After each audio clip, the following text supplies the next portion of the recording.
Salut tout le monde, Mika ici avec ebixcool.com et aujourd'hui nous parlons de mes 5 vélos électriques à bas prix préférés. Ces vélos sont idéaux pour ceux qui ne peuvent pas dépenser des milliers de dollars pour un e-bike haut de gamme, mais qui souhaitent un bon rapport qualité-prix, malgré une construction et des fonctionnalités moins sophistiquées que les modèles très onéreux. Vous pouvez descendre les voir. C'est une façon gratuite de soutenir ma chaîne et me montrer que vous appréciez mon contenu. Très bien, passons maintenant à ces 5 vélos. Pour éviter de favoriser, j'ai un casque ici d'où je vais sortir les noms. Alors commençons par le premier vélo qui est le Ride One Up Roadster V2.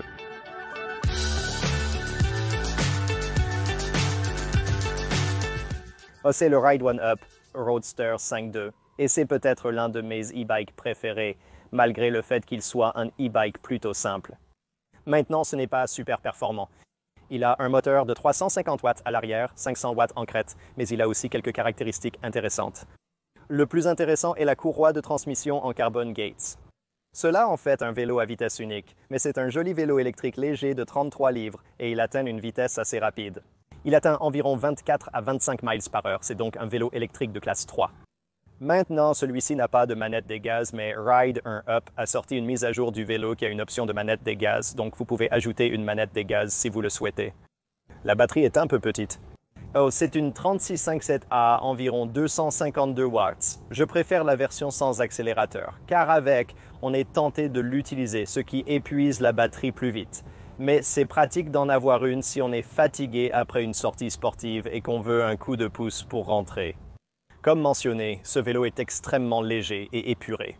C'est pour quelqu'un qui veut quelque chose de simple, pas beaucoup à gérer. Frein mécanique, vitesse unique, il n'y a pas grand-chose ici. C'est aussi un très bon prix. Je pense qu'il coûte actuellement 1345 $. Je l'ai vu en vente, souvent tombant dans la gamme de 1250, ce qui est un très bon prix pour un e-bike de 25 miles par heure, surtout un qui est aussi léger et agile. Techniquement, il est à considérer comme l'édition Gravel, donc c'est un vélo Gravel. Honnêtement, si vous faites de ça du vélo gravel vraiment dur, ce n'est probablement pas le bon pour vous.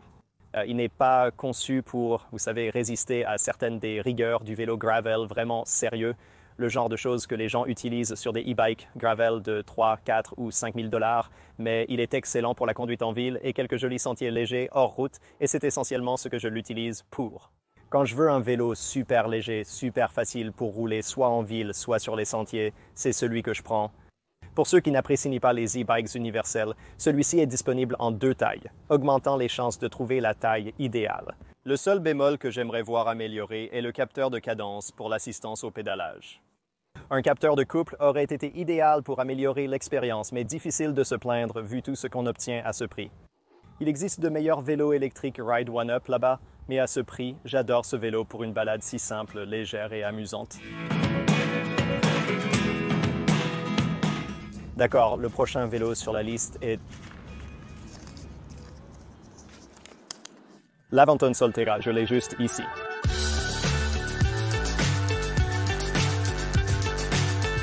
D'accord, parlons de l'Aventon Solterra. Je vais toujours et retour entre Aventon et Aventon, mais de toute façon que vous le dites, ce vélo est génial. Maintenant, c'est l'un des moins puissants de cette liste. C'est un système de 36 volts, donc il ne sera pas super puissant. Ce 350 watts compense son manque de puissance par sa livraison de puissance. La raison est qu'il a un capteur de couple. Un capteur de couple est un capteur situé près des pédales, et ce qu'il fait, c'est qu'il traduit votre puissance de pédalage en puissance de moteur.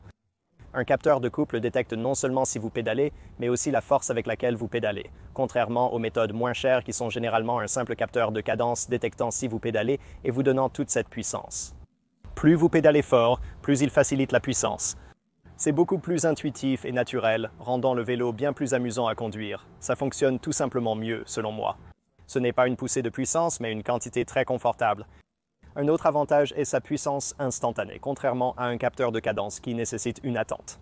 Si vous avez conduit un vélo électrique et que vous remarquez que vous devez pédaler pendant 1 ou 2 secondes avant que la puissance ne s'enclenche, c'est parce qu'il attend de voir si vous pédalez. Avec un capteur de couple, il sait à l'instant où vous appliquez une force sur la pédale et il commence déjà à vous donner de la puissance. C'est une façon plus agréable, confortable et intuitive d'utiliser l'assistance au pédalage. Bien sûr, ce vélo a aussi une accélération. Il vous amènera jusqu'à 20 miles par heure, soit avec l'accélérateur, soit avec l'assistance au pédalage. C'est donc idéal pour ceux qui veulent atteindre le maximum de la classe 2 jusqu'à 20 miles à l'heure. La batterie est modeste, avec 36 volts et 10 ampères-heure pour 360 watts-heure. Ce n'est pas la plus grosse batterie existante, mais il s'agit de vélos plus abordables. Dans ce cas, son prix de vente conseillé est de 1 399 $. Aventon propose parfois des soldes sur ces vélos, donc pensez à vérifier. Le lien sera en bas pour consulter le prix actuel qui pourrait être en promotion. Mais pour un vélo électrique à capteur de couple, il est difficile de les trouver en dessous de ce prix. C'est un excellent vélo électrique avec beaucoup de belles caractéristiques. Il a cet écran en couleur, le capteur de couple, disponible en plusieurs tailles. J'adore cette couleur bleue, je la trouve vraiment jolie. Et le cadre est aussi vraiment bien soudé.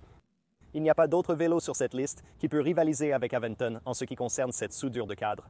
C'est génial et j'adore leur emballage écologique. Cela reflète parfaitement l'essence du mouvement du vélo électrique, durabilité et conscience écologique.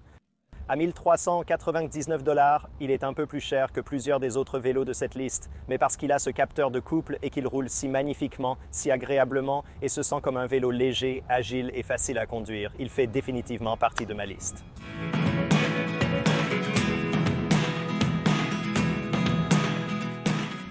Très bien, le prochain est le Electric XP.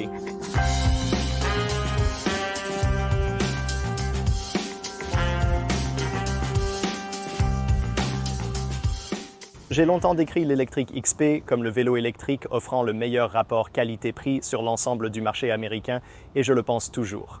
Si tout ce que vous avez est 999 $, mais que vous voulez un e-bike pliant à gros pneus performants, c'est celui qu'il vous faut. Voici l'Electric XP 3.0 récemment mis à jour avec des freins à disque hydrauliques visibles ici. Et donc pour 1 000 $ obtenir des freins hydrauliques, on ne voit presque jamais cela, donc c'est déjà un bon début. Le point à retenir est la performance. Ce moteur de 500 watts est évalué pour une puissance maximale de 1000 watts. Et, la batterie est un peu plus modeste. La batterie est d'environ 480 Wh, 48, 510. Une mise à niveau est disponible pour une 14. Augmentant la portée d'environ 40%. Même ainsi, ce modèle de base avec la batterie de 10 ampères-heure sera probablement suffisant pour la plupart des gens, à moins que vous ne rouliez toujours très vite ou que vous soyez toujours sur l'accélérateur et que vous vouliez avoir un peu plus de marge avec votre autonomie. En parlant d'accélérateur, il s'agit d'un vélo électrique de classe 2. Il sort de la boîte avec l'accélérateur et une limite de vitesse de 20 miles par heure, mais vous pouvez le débloquer pour atteindre 28 miles par heure avec l'assistance au pédalage. En pratique, j'atteins généralement une vitesse de 26 à 27 miles par heure, parfois 28 miles par heure avec une batterie entièrement chargée, mais 26 à 27 miles par heure, c'est quand même très bien. Cependant, j'apprécie particulièrement les fonctionnalités de ce vélo. En plus de la suspension que nous avons à l'avant, il y a un très beau porte-bagages arrière ici. J'apprécie le pack passager disponible pour ce modèle, permettant de transporter un adulte à l'arrière. La limite de poids de ce porte-bagages arrière est d'environ 68 kg, je crois. Donc, vous savez, vous pouvez transporter votre petit ami, peu importe à l'arrière, tant qu'il pèse moins de 150. J'ai testé ce truc avec Levi Conlow, le président directeur général de Electric Bikes une fois, et nous deux, nous nous amusions sans problème du tout sur cette chose. Un accessoire de guidon est placé à l'arrière pour que le passager puisse s'y tenir et se sentir plus en sécurité. En résumé, c'est une option cool pour transporter quelqu'un à l'arrière et transformer ce vélo en tandem. Pour moins de 1 000 $, il est difficile de trouver un autre e-bike offrant une telle valeur. Ce n'est pas le vélo de la meilleure qualité. Je veux dire, c'est correct, vous savez, il durera longtemps pour la plupart des gens. Mais pour 1 000 $, ne vous attendez pas à obtenir l'équivalent d'un vélo de 3 ou 4 000 $ dans un magasin spécialisé. Si vous avez un budget limité, c'est une excellente option pour faire vos achats. Il est temps de faire un autre vélo, et c'est le Oh! Il est temps de nous trouver un Rad Runner.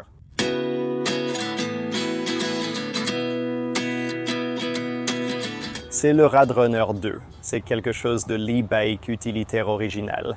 C'est ce qui a déclenché l'engouement pour les e-bikes utilitaires. Un excellent modèle. Celui-ci est une nouveauté. C'est le bleu requin de piscine. C'est 50 de plus que la version régulière. Si vous êtes à court d'argent, optez pour la version régulière en noir ou en vert. Pour cette belle couleur bleue, vous devez payer plus cher. Le vélo a un prix conseillé de 1 499 €, souvent en promotion. Vérifiez les offres actuelles. Ce modèle présente de nombreuses caractéristiques intéressantes. Excellente performance avec une vitesse maximale de 20 mph, moteur de moyeu arrière de 750 W, La batterie est un pack de 48 volts, 14 ampères et demi pour 672 Hz. Donc vous allez obtenir une grande autonomie avec cette grosse batterie. Cependant, le message à retenir ici est simplement l'utilité qu'il y a. Il y a ce grand porte-bagages intégré à l'arrière et il est parfait pour ajouter le pack passager. Je recommande vivement de l'obtenir si vous pouvez vous le permettre et si vous avez une autre personne dans votre vie avec qui vous voyagez souvent. C'est un excellent moyen d'emmener votre petit ami, mari, femme, qui que ce soit, les enfants à l'arrière. C'est une fonctionnalité vraiment cool d'ajouter un siège à l'arrière avec des repose-pieds pour transporter des passagers. J'aime beaucoup les pneus aussi. Ce ne sont pas des pneus de 4 pouces, mais de 3,3 pouces. Ma largeur de pneu préférée est d'environ 3 pouces. C'est un peu plus large, mais c'est un bon compromis entre être trop gros pour perdre en agilité et avoir assez de caoutchouc et d'air pour une balade très agréable et confortable. À l'arrière, il n'y a qu'une seule vitesse, gardez cela à l'esprit. Vous n'aurez pas plusieurs vitesses à parcourir. L'autre petit inconvénient est qu'il est livré avec un affichage simplifié. Vous obtenez donc votre niveau d'assistance au pédalage, votre niveau de batterie et vous avez ces 4 niveaux d'assistance au pédalage à choisir. Mais à part ces sortes de lacunes, le vélo lui-même est juste un e-bike incroyablement génial pour un vrai travail utilitaire. C'est le vélo que vous obtenez si vous voulez essentiellement un vélo cargo, mais dans un emballage plus court, car c'est ainsi qu'il fonctionne. Vous savez, vous pouvez ajouter ce grand porte-bagages ou panier à l'avant, vous pouvez ajouter de grands paniers à l'arrière et c'est essentiellement un vélo cargo à queue courte pour toute personne ayant des problèmes de mobilité des jambes. Le fait qu'il s'agisse d'un vélo à enjambement le rend super facile à monter. Et une dernière chose à propos de ce vélo que j'adore, il est livré avec cette béquille double, donc il est super stable quand il est garé. Vous n'avez pas à vous soucier de vous garer sur une pente car il a la béquille double et son prix de vente conseillé de 1 499 $ est un peu cher. Vous savez, c'est dans la tranche supérieure pour cette liste. Mais il est souvent en vente et même à 1 500 $. J'adore toujours ce vélo, en partie à cause de son incroyable qualité et en partie parce qu'il a vraiment lancé la tendance pour cette nouvelle vague de e-bike utilitaire. D'accord? Et enfin, mais pas des moindres, je sais quel vélo c'est le Velotric Theon.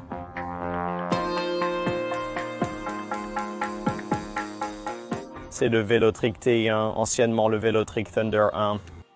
C'est une sorte de e-bike génial, de faible puissance, mais très confortable. Il est vraiment plus pour une utilisation en ville. Les navetteurs trouveraient cela utile, peut-être comme vélo de transport quotidien. Beaucoup d'utilité, vous savez, pour cela je resterai avec certains des autres, comme l'Electric XP, comme le Rad Runner, ce genre de choses, mais un vélo vraiment génial. Si vous vivez en appartement, vous apprécierez que cet objet ne pèse que 36 livres. Il est super léger, mais il a toujours de très bonnes performances. Il atteint 20 miles h avec 360 doigts et un capteur de couple, comme évoqué pour l'Aventan Solterra.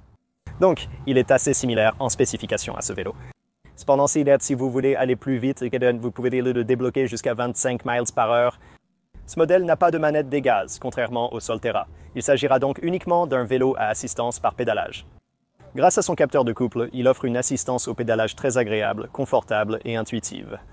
Il a aussi de très bons composants, comme cet axe avant qui est un axe traversant, ce qui le rend beaucoup plus robuste, beaucoup plus solide et plus résistant. Il a également des freins à disque hydraulique, quelque chose que vous voyez rarement à ce niveau de vélo électrique. Sur l'Electric XP, on a vu des freins hydrauliques, mais en général, en dessous de 1000 à 1200 $, c'est très rare d'en trouver. 1500, c'est assez rare. C'est donc vraiment cool de voir des freins à disque hydraulique inclus ici. J'adore vraiment cette couleur orange. Je pense qu'il l'appelle Lave. Il y a d'autres couleurs disponibles, mais celle-ci est ma préférée. Le cadre est disponible en 2 tailles. Ce qui est bien, ils n'essaient pas de faire un modèle universel. Une autre caractéristique intéressante ici est que le vélo est délivré avec l'intégration de Trouver-Monde d'Apple. Cela signifie que si vous avez un iPhone, il a essentiellement les entrailles d'un AirTag intégré. Il suffit de l'ajouter à votre téléphone comme appareil pour le localiser où qu'il soit. Du moins, s'il se trouve dans une zone assez peuplée où les gens se déplacent avec des iPhones, des iPads et d'autres appareils. À la différence du Global Positioning System, il n'est pas disponible partout. Donc, si on vole un iPhone et le cache dans une cabane isolée sans autre iPhone aux alentours, il sera probablement difficile de le localiser. Mais si vous vivez en ville ou en zone urbaine, vous payerez chaque minute passée au téléphone. Le vélo est maintenant vendu au prix conseillé de 1 499 $, mais il est actuellement en solde à 999 $ lors du tournage, ce qui est un tarif assez impressionnant. Je ne sais pas si cette vente va durer.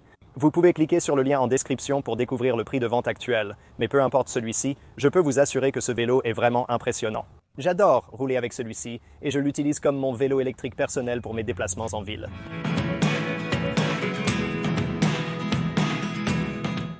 Alors voilà, tout le monde. Ce sont mes 5 vélos électriques à bas prix préférés.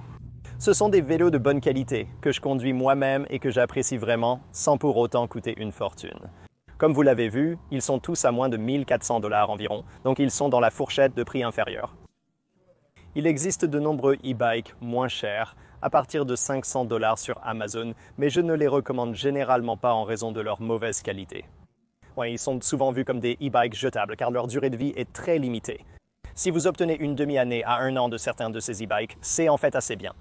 Pour beaucoup d'entre eux, leurs batteries mourront avant cela, ou différents composants comme les dérailleurs et les freins commenceront à se briser.